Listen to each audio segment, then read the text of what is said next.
Hi everyone, I'm Alana from Kids Read to Kids, and we are on the final chapter, so exciting, of Read All About It. We've got our American Girl reading doll, Kit, with us, and so let's get started. Chapter 12, Jules. Whoosh! A harsh wind blew sleet into Kit's face. She hunched her shoulders and wrapped her arms tightly around Uncle Hendrick's library books to keep them dry.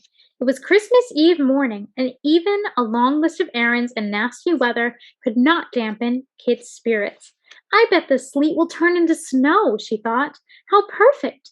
It'll be so cozy to have dinner next to the Christmas tree. Kit's family had not had time to put up their Christmas tree yet, so as soon as she was finished at Uncle Hendrick's this afternoon, she'd hurry home and help Dad and Charlie put up the tree and decorate it. Kit skipped with happiness, thinking of how surprised everyone would be when she gave Mother the money she had earned, $2.40, enough to pay the electric bill. She had earned the last 35 cents by selling Uncle Hendrick's rags to the ragman. Now the boarders won't leave, she thought. Now we can light the Christmas tree lights and our tree will be as beautiful as every other year. Kit let herself into Uncle Hendrick's house. Inky barked at her as she climbed the stairs and nipped at her feet as she went into Uncle Hendrick's room. "Stop that, Inky," said Kit. But Inky was restless, prowling from window to window. Whenever the sleet clattered against the glass, sounding like a handful of thrown pebbles, Inky barked. Every once in a while, there'd be a loud crack when a tree limb, weighed down by a heavy coating of ice, would snap. Inky howled whenever that happened. When it was time for Inky's walk after lunch, the dog stubbornly refused to go out, so Kit had to carry him, squirming and yowling out the back door. "Go ahead and yowl," she said to him. "Even you can't ruin this day for me, you horrible dog." She shivered as she waited for Inky to come back inside. It was bitterly cold, and the sleet showed no signs of stopping. Kit tilted her head to look at the sky. It looked gray and hard, as if it, too, were encased in ice. At last it was time for Kit to go home. She quickly put on her coat and grabbed her book bag. She knew it was going to be a difficult and slippery walk home, and she was anxious to get started. "Goodbye," she said to Uncle Hendrick. "We'll see you tomorrow." Uncle Hendrick was feeling much better, so he planned to take a cab to the Kittredge's house for Christmas Day. "What? Oh, yes, of course," said Uncle Hendrick. "Go along now, and close the door carefully behind you. I don't want it banging in this wind." "Yes, sir," said Kit. Joyfully, she pounded down the stairs and opened the door. A cruel blast of wind pushed so hard against her that she stumbled back. She bent her head forward, burying her chin in her collar. Ice slashed at her cheeks and stung her eyes. The streetlights were lit, and the tree branches were shiny with ice and glittered as if they were made of diamonds. Kit took a step forward, and her feet flew out from under her. She landed hard on her bottom, so hard that she saw stars. Gingerly, Kit rolled to her hands and knees and tried to stand. She clutched at the iron railing that fenced Uncle Hendrick's yard and inched her way to the sidewalk. It was slow going, and when the iron railing ended and there was nothing to hold on to, Kit fell again. This time she cracked her elbow so badly she winced with pain. Kit blinked back tears. She struggled to her feet again and tried to skate forward, but it was no use. For every step forward, she seemed to slip backward twice as far. If she couldn't make any headway on the flat ground, there was no way she could get up the steep hill home, or even to the streetcar stop. Kit's coat was beaded with pearls of ice, and her feet were so numb they were heavy as lead. Sadly, Kit fought her way back to Uncle Hendrick's house. "What are you doing here?" Uncle Hendrick snapped when he saw her. "It's too slippery out," said Kit. "May I wait here till the sleet stops?" Uncle Hendrick peered out the window. "It's not going to stop tonight," he announced, sounding pleased to give such bad news. "You'll have to stay the night." "Oh, no!" wailed Kit. "I can't. It's Christmas Eve. I have to get home." "Don't be ridiculous," barked Uncle Hendrick. "Stop whining. There's nothing to be done. You'll have to call your family and tell them you're staying here tonight." "I can't," said Kit. "Why not?" asked Uncle Hendrick impatiently. "Our phone's not connected anymore," said Kit. "Couldn't pay the bill, I suppose," said Uncle Hendrick sourly. "Typical. Well, then you'll have to call someone who can go to your house to tell your parents where you are. Call a neighbor or a friend." "A friend?"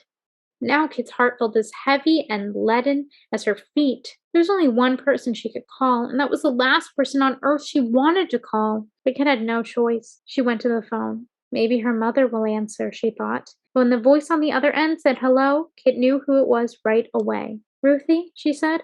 "It's me." Kit spoke it all in a rush. "I know you're mad at me, but don't hang up. You don't have to talk to me. I wouldn't have called, but I'm stuck at my Uncle Hendrick's house. It's too icy and I can't get home. I need you to tell my parents I'm spending the night at Uncle Hendrick's, okay?"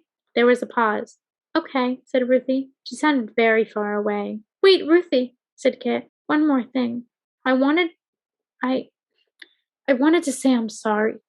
I'm really sorry." The line got all crackly and Inky started to bark, so Kit couldn't hear if Ruthie said anything. Finally, Kit hung up. The room Kit was supposed to sleep in was as cold as a tomb and about as cheery. It had brown wallpaper. The bed was huge, with blankets that were mustard-colored and musty-smelling. They were heavy, but somehow they didn't keep Kit warm, even though she pulled them up to her nose. "If we are evicted from our house and we have to come and live with Uncle Hendrick, will this be my room?" Kit wondered. She shuddered. "I'd rather live in a dungeon." For hours, Kit lay stiff and miserable, listening to the ice pelt against the window, and the wind rage and the house creak and shift. She thought about all that she was missing at home. By now, they would have finished decorating the tree. Probably looked very nice, so the dad wouldn't have put any lights on it. He didn't know they were going to be able to pay the electric bill. A lump rose in Kit's throat. Just then, she heard scratching at her door. Kit tiptoed across the freezing floor and opened the door a crack. Suddenly, a dark streak bolted across the floor and leaped up onto her bed. It was Inky. Kit climbed back into bed and Inky curled up next to her. "This has got to be the worst Christmas Eve anyone has ever had," Kit thought. "No one deserves a Christmas Eve as lonely as this. Not even Inky." Kit felt so forlorn. She was actually glad for the horrible old Inky's smelly, shuffling company. At least he was warm. After a while, Kit fell asleep. It seemed as if no time at all had passed before a sound woke her. It was the most peculiar thing. Kit was sure she heard jingle bells. She opened her eyes and realized it was morning.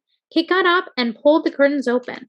At once, the room was flooded with dazzling light. The sun, shining on the dripping, melting ice outside, made prisms of light shimmer on the walls. The sound of jingle bells was louder. Kit looked out the window, squinting because the bright light was so blinding. She blinked. She couldn't believe what she saw outside on the sidewalk. Ruthie and Ruthie's father were standing next to their big black car, jingling bells and looking up at the house. "Ho, ho, ho! Merry Christmas!" shouted Ruthie when she saw Kit's face at the window. "We've come to rescue you. Hurry up and come down." Kit rose up on her toes in happiness. "I'll be right there," she yelled. She had slept in her clothes, so that all she had to do was yank on her shoes before she dashed down the stairs. She flung open the door and ran straight to Ruthie. "Oh, Ruthie," she said, "I've never been so happy to see anyone in my life. Thank you for helping me." Ruthie smiled. "That's what friends are for," she said. Kit smiled. "Friends," she thought happily. When Uncle Hendrick was ready, Mr. Smithens drove them all, including Inky, to the Kittredge's house. The roads were slippery and it was slow going up the hill. Mr. Smithens skidded as he turned into the Kittredge's driveway, but he pulled the car as close to the house as he could. The front door flew open. Mother, Dad, Charlie, and all the boarders poured out, calling, "Hooray!" and "Merry Christmas!" and "Kit, we missed you!"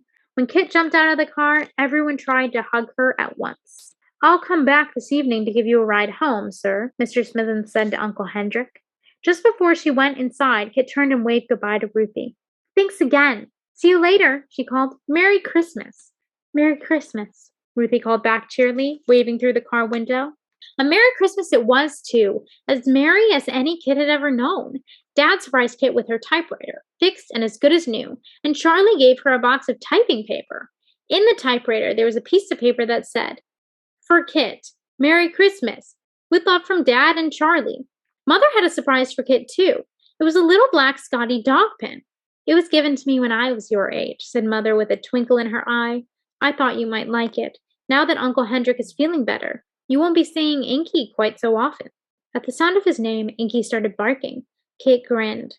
"Thanks, Mother," she said, over Inky's ruckus. But the best surprise by far was Kit's surprise. Kit waited until she and Mother were alone in the kitchen, mixing up a batch of waffles.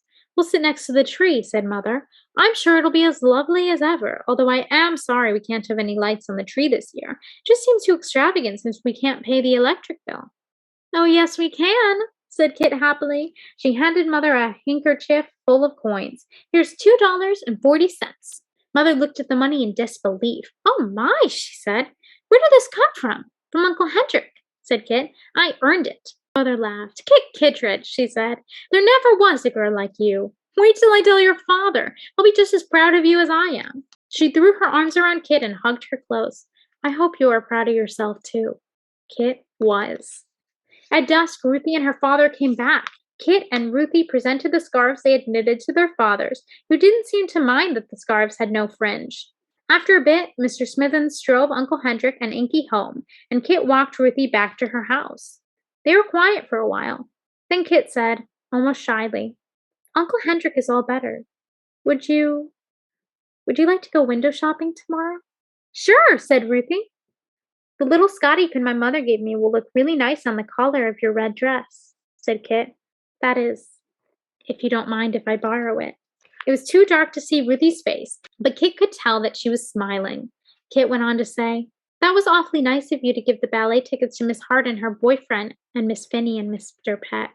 We can write about the romantic date in our newspaper, said Ruthie. Now that your dad fixed your typewriter, I bet you'll be glad to be writing again. I bet you missed it while you were at your uncle's. Well, said Kit. She hesitated and then said, Ruthie, I sort of have a present for you. It isn't store-bought or anything, but I made it for you. I hope you like it. Kit pulled a thick envelope out of her coat pocket and handed it to Ruthie. Merry Christmas, she said. Ruthie opened the envelope and took out Sterling's sketchpad. The Story of Princess Ruthie, she read aloud from the cover. She looked through the pages. Kit had written a story to go along with Sterling's sketches of Ruthie as a princess. Oh, Kit, said Ruthie. Thank you. I know I love it. No one ever wrote a book for me before, and one about a princess, too. She's a generous princess, said Kit, just like you. In fact, she is you. I was thinking of you the whole time I was writing about her. That is kind of funny, said Ruthie. Wait till you see the present my mom and I made for you. Ruthie took a small package wrapped in tissue paper out of her coat pocket and handed it to Kit. Kit unwrapped the package. Ruthie's present was a doll that looked just like Amelia Earhart. The doll was dressed in a flight cap, jacket, and gloves just like the ones Amelia Earhart wore in the newsreel, and she had the same eager smile, too. Thanks, Ruthie, Kit said. This is the nicest present you could possibly have given me. You're a good friend. You're a good friend, too, said Ruthie. I can't wait to read my princess story. See you tomorrow. Bye, said Kit. Merry Christmas. Kit watched Ruthie run up the driveway and go into the house. Then she turned around to walk home. When she saw her own house down the street, she gasped in surprise. Oh, how beautiful, she whispered. Well, she'd been walking Ruthie home. Dad and Charlie had put the lights on the Christmas tree. The lights were lit, and through the window they glowed as brightly as jewels. Kit stood in the cold and stared at her family's house, where every happy Christmas of her life had taken place. This may be the last Christmas we'll have in our house, she thought, feeling a bittersweet joy, but it's one I'll never forget.